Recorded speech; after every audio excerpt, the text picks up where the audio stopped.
It is another summer of movies with big blockbusters returning to theaters and some comedy and horror indie films too.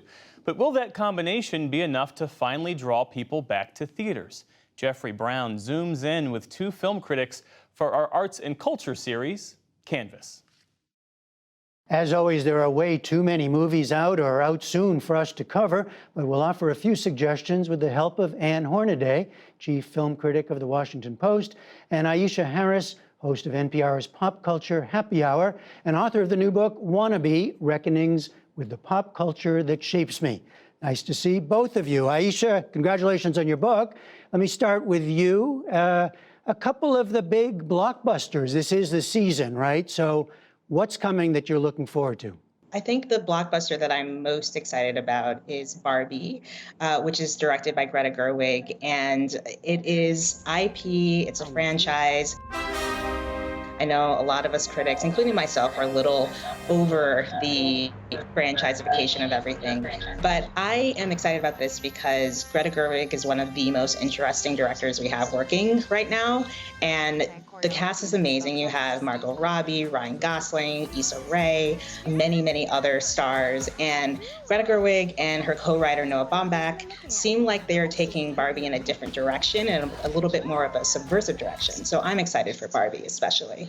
I'm also very curious about the new Mission Impossible. Of course, Tom Cruise is a reliable box office star, and I'm really excited for that because it's one of those franchises that I think keeps getting better every new installment, and Tom Cruise is still really fun to watch.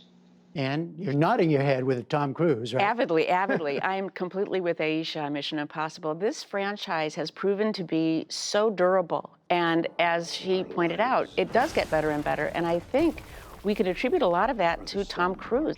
Okay, have you got a couple of other biggie blockbusters for the summer? Well, same day as Barbie, we're going to get Oppenheimer, which is the biopic from Christopher Nolan about Robert Oppenheimer, the father of the nuclear bomb. This is a national emergency.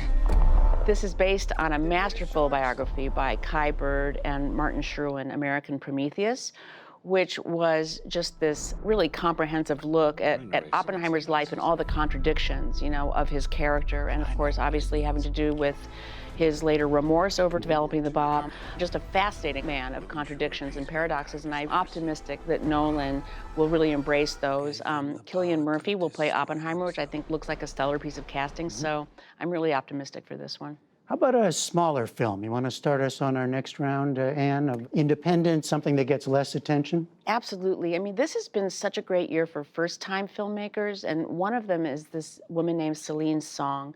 And she has a new movie coming out called Past Lives, starring Greta Lee, about a young woman whose family emigrates from South Korea when she's 12, and she has to leave, you know, her best friend and kind of, you know, schoolgirl crush behind.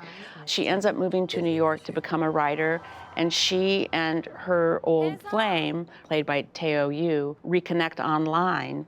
And this is just this acutely observed, delicate, sensitive, just, I think, a beautifully wrought drama.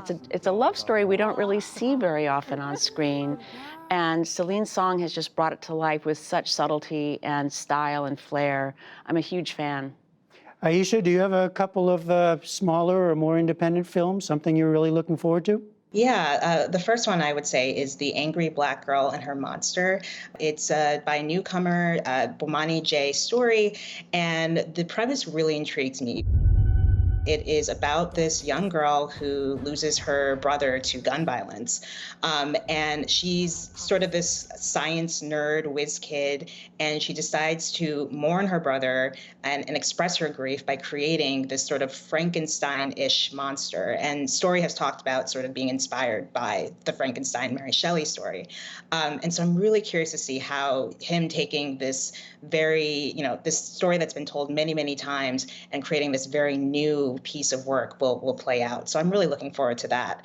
I'm also excited about something I did see at Sundance, Theater Camp, which is sort of a Christopher Guesty style comedy about a summer theater camp. You guys are so talented, so unbelievable. This will break you. This will fully destroy you. Congratulations on being the most talented kids at camp. and they have to sort of figure out what they're going to do. The camp is in danger of shutting down because their director and their leader is ill. And it's really, really funny. You've got Ben Platt, Molly Gordon, and if you're a theater nerd like I am, I think you'll appreciate how funny and spot on this like parody of that world is. Anne, you mentioned Tom Cruise, and you went on about Tom Cruise. Are there other actors, directors? We talked about Christopher Nolan. Are there other people with films out this summer that you're really looking forward to? Well, there's a big and a small. Speaking of franchises, I'm also a fan of The Equalizer, which is the Denzel Washington franchise. And this is a movie that's going to be coming later this summer, which I think is nice because by that time, you know, I think we're often looking for something to see. And, you know, the big blockbusters have already played. This will arrive a little bit later. And again, I just think it's become a really reliable series. He's always amazing to watch. He's one of our last great movie stars. And I'm always interested to see what he will do. And then there's a smaller movie coming out called Problemista from Julio Torres. And some people might not be familiar with his name, but he was the creator of a cult HBO show called Los Spookies, which was this kind of surreal, really almost sui generis television show. And this is his feature debut. He's playing a toy designer from El Salvador who comes to New York, and he's trying to get something going before his work visa expires. Wait, I mean, this sucks so much for you. And Tilda Swinton plays his mercurial and idiosyncratic boss. And just the idea of Tilda Swinton plus Julio Torres is delicious to me.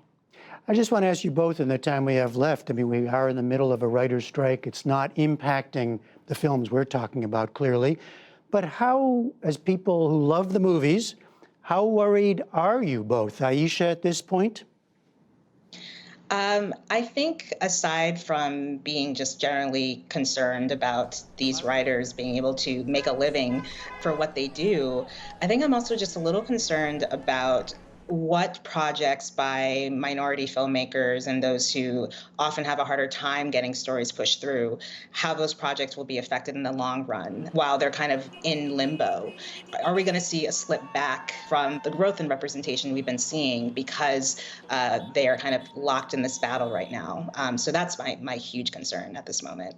And Anne, one other question is, do we see people coming back to the theaters after pandemic? Yes and no. The box office is rising. We're not at pre-pandemic levels yet.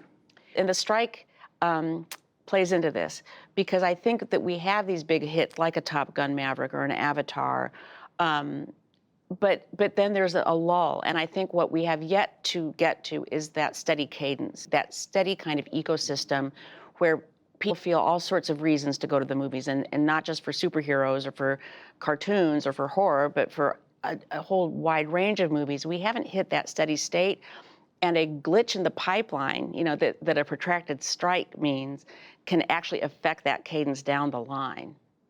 All right. Anne Hornaday, Aisha Harris, thank you both very much. Thank you. Thank you. I have to say, I'm looking forward to the final Indiana Jones film out this Friday. Yes. How about you? So many great movies. I have to say the one I've seen is Theater Camp. I was not a theater nerd, but I loved it anyway. I was a different kind of nerd.